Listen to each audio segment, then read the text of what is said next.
Fala aí, galera do Nantes Online, tudo bem com vocês? Bom dia, boa tarde, boa noite. Aqui é o Caio. Nós já vimos na nossa aula sobre Sócrates, né? Nós mencionamos muito uma figura que é Platão, talvez o principal discípulo, né, do Sócrates e aquele pela qual nós sabemos a maior parte de episódios, né, da vida do Sócrates. E hoje nós vamos estudar Platão. As ideias, né, platônicas, tudo que o pensamento de Platão envolve, e vocês vão ver que tem muito do pensamento socrático.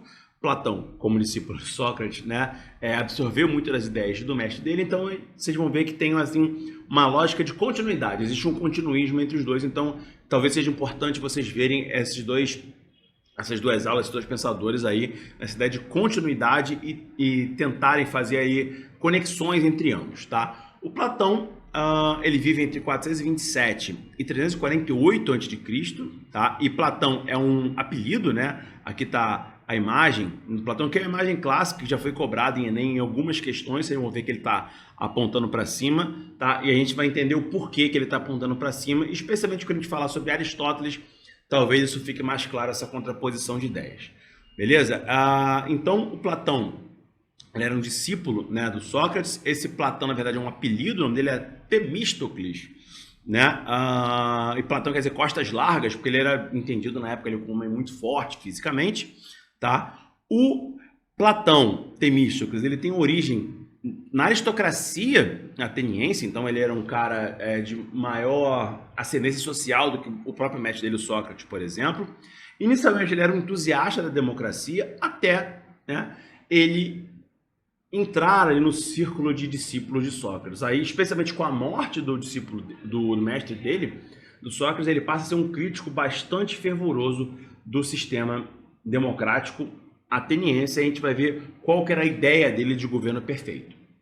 Beleza? E além disso, o Platão ele é muito conhecido por fundar a Academia, né? Academia de Atenas. Depois ali vai ser mostrado em algumas obras, por exemplo, do Rafael Sanzio, mostra essa questão aí da escola de Atenas, tá? E essa escola ela permanece funcionando por muito tempo, essa academia. Ela só será fechada em 527 depois de Cristo, já no chamado Império Bizantino, Império Romano do Oriente, pelo imperador Justiniano, justamente por essa noção bastante crítica que essa academia tinha acerca de alguns dogmas, como é um império basicamente cristão, tá? Então essa academia ela é fechada, mas ela perdura por bastante tempo, tá? Bom, a apologia de Sócrates, porque justamente nós já falamos na nossa outra aula, conta a vida, né, do Sócrates, mas a apologia de Sócrates é escrita por Platão e tem muito das ideias dele nesse livro também. Não é somente a vida de Sócrates, apesar do personagem que fala com quem está lendo ser o Sócrates, tá? Primeira questão é a chamada teoria das ideias, que é algo central, que é muito cobrado, tá? Quando é falado sobre Platão, e um dos temas mais cobrados no Enem de forma geral. E daí vocês verem lá naquela figura, lá no início, ó, dele tá apontando para cima. E por que Platão está apontando para cima? Basicamente porque ele fala que, né, que existe um mundo das ideias, existe um mundo inteligível que é diferente do nosso mundo, o nosso mundo real, o nosso mundo sensível, que o nosso mundo é uma cópia inexata, é algo falho em relação ao que é perfeito. Por exemplo, você vê um cavalo, tem um cavalo cinza, um cavalo marrom, um cavalo pequeno, um cavalo grande, um cavalo gordo, um cavalo magro. Essas são ideias ou concepções, melhor dizendo, imperfeitas do modelo de cavalo que existe, que está nesse outro mundo, esse chamado mundo inteligível. E lembra quando a gente falou lá na aula de Sócrates sobre a questão da reminiscência da alma? Então é a partir dessa ideia, né, da alma ser imortal, tá, da alma ser reminiscente, é que nós vamos desenvolver essa noção aqui de mundo inteligível, tá? Então façam essa comparação também, porque é bastante importante para a gente entender o pensamento de Platão. Então ele cria mundo sensível, o mundo real, falso, tá? O mundo equivocado, o mundo com concepções equivocadas, e o mundo nas ideias que seria um mundo perfeito, tá? E cuidado quando ele às vezes é mostrado para vocês como se fosse o mundo das almas e tal, e a galera confunde tá? Não se está falando nada que é a respeito de mediunidade, de religião, não é isso, tá, gente? Muitas vezes o conceito de alma é confundido com ideia, tá? Então, muito cuidado nessa questão aí, porque sempre que vocês verem esse termo mundo das almas e mundo físico, essa alma é basicamente ideia, tá? Não é espírito, qualquer coisa parecida com isso, beleza? Ele bebe da fonte do Sócrates por motivos óbvios, então ele crê também que o diálogo é a única fonte de obtenção dessa verdade e que a partir dessa noção de diálogo, ou seja, de duas posições, que existe essa dualidade entre corpo e alma, tá? E de novo, entendam alma como ideia, beleza? Então essa dualidade corpo e alma, ela está muito sintetizada em mundo sensível e mundo inteligível. É essa dualidade corpo e alma, sensível e inteligível, que fundamenta todo o pensamento, tá, de Platão, beleza?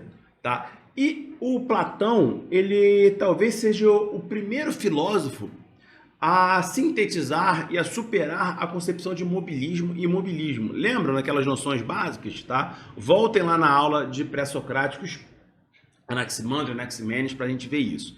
O que era o mobilismo? Tá? É a ideia de que as coisas elas são móveis, nada é permanente, tudo se move, ou seja, aquela concepção de que um homem nunca entra duas vezes no mesmo rio, tanto o homem quanto o rio estão mudados, beleza? E o imobilismo é aquele que diz que as coisas não se movem, apenas as nossas impressões que mudam. Então, o Platão ele faz meio que um mix, uma mudança, uma síntese desse pensamento.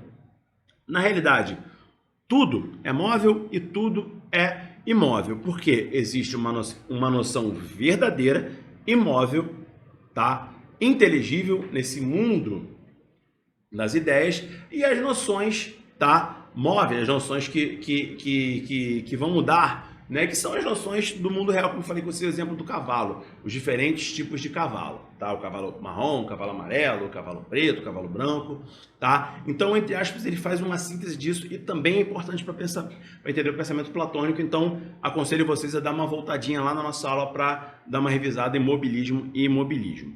E a partir disso, toda essa ideia se constrói a noção do mito da caverna que ele usa para elucidar, para exemplificar essas ideias dele. Aqui. Galera, olha só, presta muita atenção nessa figura aqui, tá? Vocês estão vendo que tem um homem segurando aqui um objeto, né? Um simulacro de um pássaro e um outro homem aqui que não consegue ver esse primeiro por causa de uma rocha, né? Que está aqui atrás dele.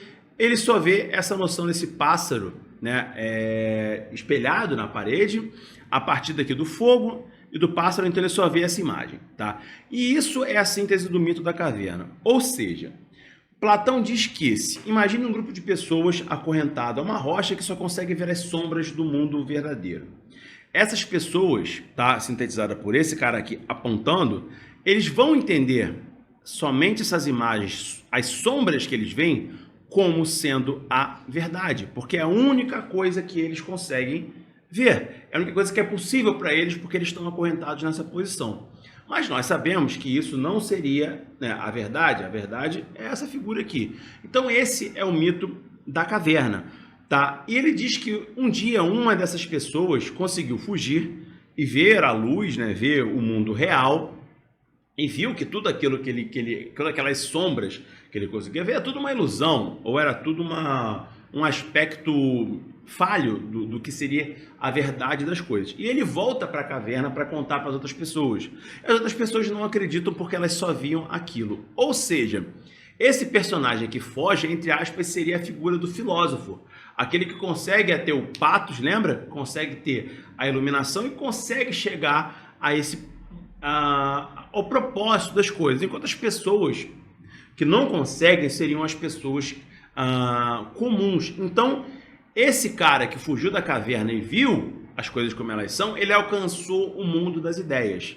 Enquanto que os outros que estão lá, eles não alcançaram, eles só conseguem ter imagens falhas, imagens não correspondentes à realidade do que seria de fato a verdade, né? Digamos assim. Então, o mito da caverna nada mais é do que um aspecto que Platão usa para elucidar a noção ali de mundo inteligível, tá? E mundo sensível, tá? Essa contraposição entre corpo e alma.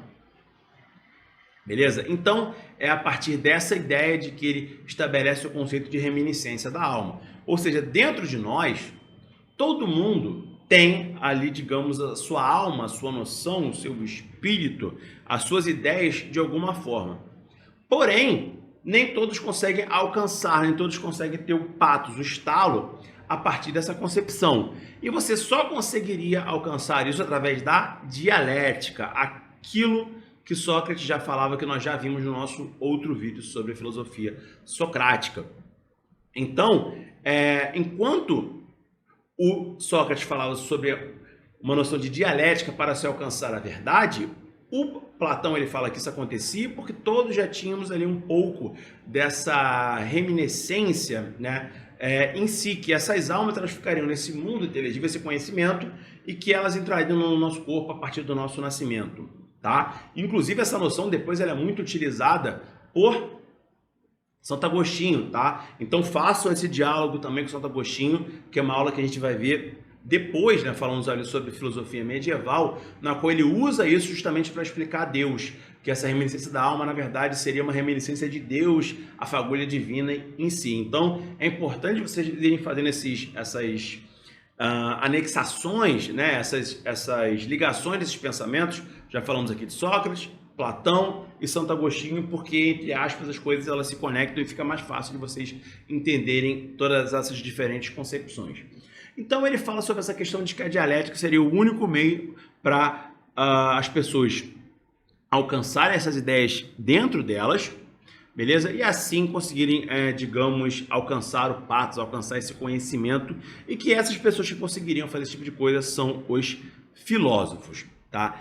E que um outro ponto importante do pensamento do Platão é a ideia do sumo bem. E o que seria esse sumo bem? Seria o bem absoluto. Vocês vão ver que o Aristóteles depois ele estabelece um outro conceito sobre o sumo bem, baseado um pouco na ética, mas a gente vai ver isso aí com Aristóteles, que de novo essas ideias elas têm uma complementaridade, né, de Sócrates, de Platão, de Aristóteles e até de outros pensadores, como já vimos aqui Anaximandro, Anaximenes.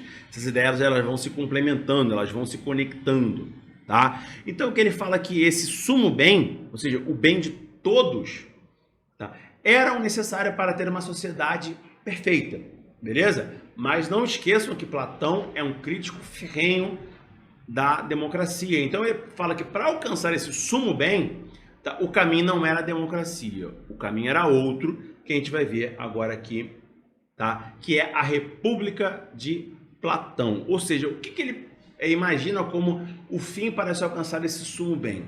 E aí a grande pergunta do livro é: quem deve governar?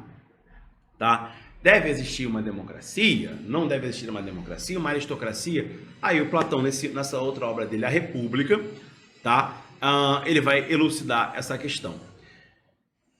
Um ponto importante desse livro é a questão da paideia. A paideia basicamente era o método de ensino, método de educação grego, tá? Que ia ali dos seus 7 anos até a sua vida adulta, na qual era se construindo esse pensamento crítico, essa nova maneira de pensar, e quanto mais se acrescentava essa filosofia, mais a paideia ela ia ficando se tornando mais complexa, tá? E quem seria esse governo ideal, tá, nessa república idealizada por Platão? Seria um governo distribuído entre 3 camadas: produtores, guardiões e pensadores. Quem são os produtores? Aqueles que vão trabalhar no campo, aqueles que vão trabalhar produzindo, vão trabalhar com comércio, ou seja, vão alimentar os outros. Quem seriam os guardiões? Seriam os guerreiros, aqueles responsáveis pela segurança e pela proteção. E os pensadores seriam aqueles responsáveis por desenvolver esse sistema, por manter as coisas em ordem. Ou seja, era uma sociedade que, apesar de idealizada, ela era bastante estamental. E a gente pode, de novo, fazer um paralelo com a sociedade hierarquizada pra caramba, lá que a gente vai ver no mundo medieval. Tá? Então, as ideias de Platão elas permanecem bastante, né, nessa concepção que será formada aí, tanto por Santo Agostinho quanto num imaginário político maior. Então, de novo, façam esse paralelo porque é interessante. E que essa ideia de produtores, guardiões e pensadores, ela se origina dos 3 tipos de alma que as pessoas possuíam, tá? A alma afetiva, a alma emotiva e a alma racional. A alma afetiva, que segundo Platão estava localizada no abdômen, tá? Lembrando que o Platão, ele vive ali 3 séculos antes de Cristo, então ele não tinha conhecimento científico anatômico perfeito, tá, gente? E essa alma, essa concepção, ela seria uma alma levada pela emoção e pela ação. Ou seja, seriam pessoas mais rústicas, mais rudes, tá? Governadas basicamente ali pela sua capacidade física de produção.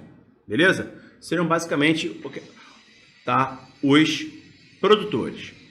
Já a alma emotiva, que ficava no coração, era uma alma ligada à ira e à raiva. Não necessariamente tidas como características negativas, tá? Mas eram pessoas mais assim, raivosas, né? Mais sanguíneas, mais viscerais, né? E isso vai fazer com que essas pessoas devessem ser os guardiões, os guerreiros, os protetores. E por último, a alma racional, aquela que ficava, né, na cabeça. Então aí também tem uma certa analogia, né? Ou seja, o homem afetivo se leva pelo abdômen, necessidade puramente de alimentação. O homem emotivo se leva ao coração. E até hoje o coração é mais ligado às emoções, apesar de nós sabermos que tudo está ligado ao cérebro, né? E que a racionalidade é ligada à cabeça. Tem um pouco ali também da questão de Palas Atená, deus da sabedoria e tal, que se origina da cabeça após uma forte dor de cabeça de Zeus. Então todas essas concepções estão inseridas nisso aqui. Então que essa alma racional, ela está ligada à sabedoria, logo aos filósofos. Então é a partir daí que surge a concepção do rei filósofo. Tá? Não se esqueçam um detalhe, Platão nunca falou sobre o rei filósofo. Tá? Isso é um anacronismo. Hoje nós chamamos essa noção de Platão de o rei filósofo, que seria o quê? Uma sociedade estabelecida a partir de uma premissa em que o grande líder ou os grandes líderes, esse grupo de líderes, seriam, tá, pessoas com alma racional que conseguiram alcançar esse mundo inteligível, esse mundo das ideias, através ali do diálogo, através do seu patos, alcançaram esse mundo, conseguiram chegar até essa alma que estava reminiscente dentro deles. São pessoas guiadas pela sua sabedoria, que saberiam, né, de forma geral, organizar e criar essa sociedade, tá? Ordenar a sociedade a partir da busca do sumo bem, que era uma igualdade e uma justiça para todos. Então, a justiça e a ética, em Platão, elas estão muito ligadas à ideia da sabedoria, ou seja, é uma ética, tá, baseada numa noção mais de que esse pensamento, tá? Esse pensamento reminiscente inserido dentro das pessoas, especialmente ligadas àquelas de alma racional, tá? Seriam as mais éticas. E ético não no sentido de correto, tá, gente? Mas ético no sentido de mais bem preparado para guiar essa sociedade, beleza? Então esses aí são os pontos mais interessantes do pensamento do Platão, os mais importantes, especialmente essa questão da República de Platão, e esse modelo ideal de sociedade é bastante importante, tá? Muito cobrado no Enem, e é um dos pensamentos centrais que vocês vão ver na filosofia ao longo da história. Isso sempre vai ser abordado de maneira direta, por vários outros filósofos que nós vamos ver aí ao longo, né, dos nossos estudos. Beleza, meus queridos? Então é isso. Valeu. Grande abraço.